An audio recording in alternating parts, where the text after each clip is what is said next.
Hi, this is Dan Jones. I'm the president of Texas A&M University Commerce, and I'm so pleased and honored to be invited to share a few thoughts about leadership with the participants in this great program. I've been president now for a little more than 5 years, and it is truly an honor and a gift to be in the position of leading an institution that is as robust and dynamic as Texas A&M University Commerce. These are interesting times in higher education, and there's a lot of decisions that have to be made, but higher education has never been more important than it is today. And so, again, I'm very grateful for that privilege and that responsibility. I think one of the points that has always stayed with me about leadership is I guess a bit of advice or a tip that I received from my predecessor, Dr. Keith McFarland. Dr. McFarland was president of this great university for about 10 years. He spent virtually his entire career here. And on my first day on the job, Dr. McFarland drove me around campus and just kind of got me up to speed on some of the things that were going on. And we came back and sat in this office and visited a little bit, and he said he wanted to pass along something that his predecessor, Dr. Jerry Morris, had told him when he first became president back in the late 90s. And what Dr. Morris told Dr. McFarland, and what Dr. McFarland in turn told me, is that not too many people get to have this job of being a university president. It's a fairly small club when you look around the nation. There's about 2,000 or so colleges and universities, and a lot of people think they can do the job real well and think they deserve it, but not that very many people get it. So do your best and don't waste time, and try to get things done. And make sure that you always have in mind the best interests of the institution.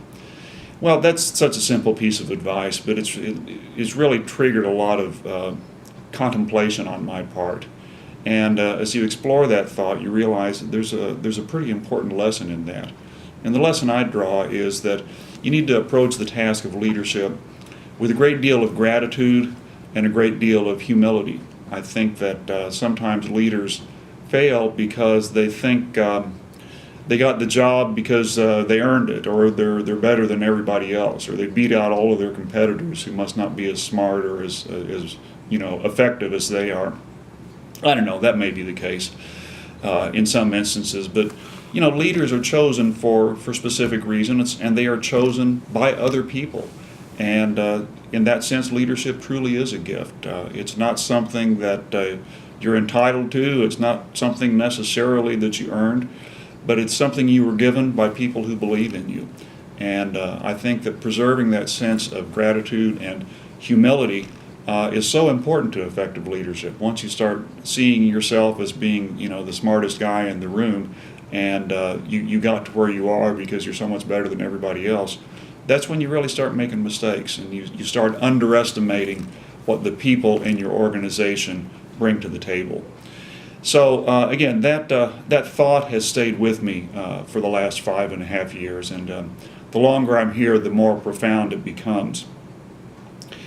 A second tip that I will share with you is the importance of understanding the role of the leader as not just a person who is in authority, but as someone who inspires followership among the people whom he leads or she leads. And that's so important, and you can only do that by truly respecting the members of the organization that you're leading, whatever it is, whether it's a university, a corporation, a club, a tennis team, football team, whatever it may be. On any given day, they're doing the work of the institution. You have to respect them. You have to listen to them. When I am faced with a tough problem, I find that the best solution is very seldom the one that I come up alone, sitting in my office late at night, just thinking hard. It's the one that comes to me after I've talked to lots of people, because the people who are out there doing the work of the organization understand the issues, and they have ideas, and they are creative, and they'll share them with you if you ask. And that's been important to me. You can never have enough creative people in an organization, and once you get them, You need to listen to them. You need to try to build consensus.